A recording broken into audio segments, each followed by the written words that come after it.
स्वामी विवेकानंद के विचार आज के इस आधुनिक युग में प्रेरणा का एक ऐसा स्रोत हैं जो निराशा से भरे जीवन में आशा की एक नदी बहाते हैं।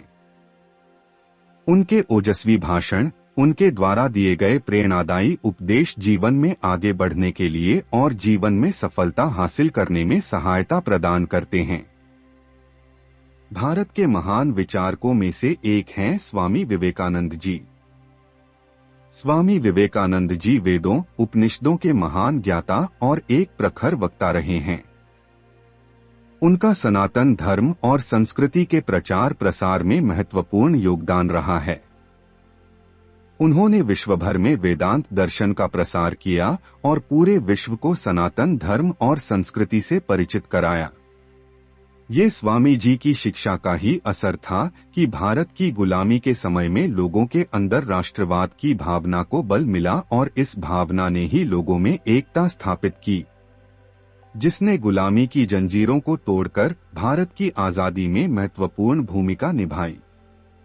स्वामी विवेकानंद जी ने कर्मयोग, राजयोग, ज्ञान योग, भक्ति योग जैसी किताबों के अपने विचारों को हम तक पहुंचाया है। आज भी स्वामी विवेकानंद के विचार और कर्म युवाओं के प्रेरणा स्रोत बने हुए हैं और हमेशा बने रहेंगे एवं युवाओं को ऊर्जा देते रहेंगे। स्वामी जी भी मानते थे कि अगर युवाओं की ऊर्जा को सही दिशा प्रदान की जाए तो राष्ट्र के विकास को नए आयाम तक ले जाया जा सकता। आज का युवा जीवन में चारों ओर से निराशाओं से घिरा हुआ है। ऐसे में स्वामी विवेकानंद के विचार ही उसको कर्म करने के लिए उत्साहित कर सकते हैं। स्वामी विवेकानंद के विचार युवाओं के लिए एक गुरु की भांति तथा एक पथप्रदर्शक के रूप में हमेशा उनके साथ रहते हैं। इसीलिए विश्व के हर मनुष्य को स्वामी विवेकानंद के विचारों को अपने जीवन में आत्मसात करना चाहिए तथा एक कर्मठ और ओजस्वी मनुष्य की भांति जीवन व्यतीत करना चाहिए। स्वामी विवेकानंद के उन्हीं महान विचारों में से कुछ विचार यहाँ प्रस्तुत किए गए हैं। कृपया इन अच्छे विचारों को पढ़ें और अपने जीवन में आत्मसात करें। उठो मेरे शेरों, इस भ्रम को मिटा दो कि तुम निर्बल हो। तुम एक अमर आत्मा हो, स्वच्छंद जीव हो, धन्य हो, सनातन हो। तुम तत्व नहीं हो, तत्व तुम्हारा सेवक है, तुम तत्व के सेवक नहीं हो।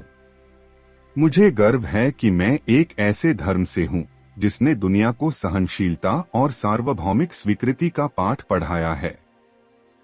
हम सिर्फ सार्वभौमिक सहनशीलता में ही विश्वास नहीं रखते, बल्कि हम विश्व के सभी धर्मों को सत्य के रूप में स्वीकार करते हैं। यदि परिस्थितियों पर आपकी मजबूत पकड़ है तो जहर उगलने वाला भी आपका कुछ नहीं बिगाड़ सकता। हर काम को 3 अवस्थाओं से गुजरना होता है: उपहास, विरोध और स्वीकृति।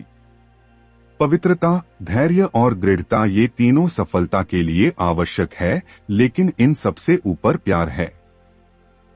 अनेक देशों में भ्रमण करने के पश्चात मैं इस निष्कर्ष पर पहुंचा हूं कि संगठन के बिना संसार में कोई भी महान एवं स्थायी कार्य नहीं किया जा सकता। यह मत भूलो कि बुरे विचार और बुरे कार्य तुम्हें पतन की ओर ले जाते हैं। इसी तरह अच्छे कर्म व अच्छे विचार लाखों देवदूतों की तरह अनंत काल तक तुम्हारी रक्षा के लिए तत्पर हैं। संभव की सीमा जानने का एक ही तरीका है: असंभव से भी आगे निकल जाना। शिक्षा क्या है? क्या वह पुस्तक विद्या है? नहीं। क्या वह नाना प्रकार का ज्ञान है? नहीं, यह भी नहीं। जिस संयम के द्वारा इच्छा शक्ति का प्रवाह और विकास वश में लाया जाता है और वह फलदायक होता है, वह शिक्षा कहलाती है। हम वो हैं जो हमें हमारी सोच ने बनाया है, इसलिए इस बात का ध्यान रखिए कि आप क्या सोचते हैं। शब्द गौण हैं, विचार रहते हैं, वे दूर तक यात्रा करते हैं। हम भगवान को खोजने कहाँ जा सकते हैं अगर उनको अपने दिल और हर एक जीवित प्राणी में नहीं देख सकते। पीड़ितों की सेवा के लिए आवश्यकता पड़ने पर हम अपने मठ की भूमि तक भी बेच देंगे। हजारों असहाय नर नारी हमारे नेत्रों के सामने कष्ट भोगते रहें और हम मठ में रहें, यह असंभव है। हम सन्यासी हैं, वृक्षों के नीचे निवास करेंगे और भिक्षा मांगकर जीवित रह लेंगे। किसी चीज से डरो मत, तुम अद्भुत काम करोगे। यह निर्भयता ही है जो क्षण भर में परम आनंद लाती है। वह नास्तिक है जो अपने आप में विश्वास नहीं रखता। जो अग्नि हमें गर्मी देती है, हमें नष्ट भी कर सकती है। यह अग्नि का दोष नहीं है। यही दुनिया है। यदि तुम किसी का उपकार करो तो लोग उसे कोई महत्व नहीं देंगे, किंतु ज्यों ही तुम उस कार्य को बंद कर दोगे, वे तुरंत तुम्हें बदमाश प्रमाणित करने में नहीं हिचकिचाए हैं। धर्म ही हमारे राष्ट्र की जीवन शक्ति है।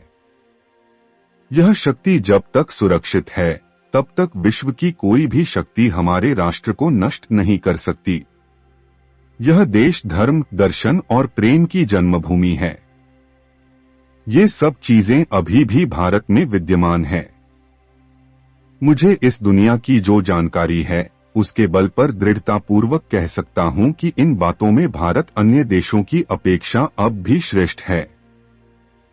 हमें ऐसी शिक्षा चाहिए जिससे चरित्र का निर्माण हो, मन की शक्ति बढ़े, बुद्धि का विकास हो और मनुष्य अपने पैर पर खड़ा हो सके।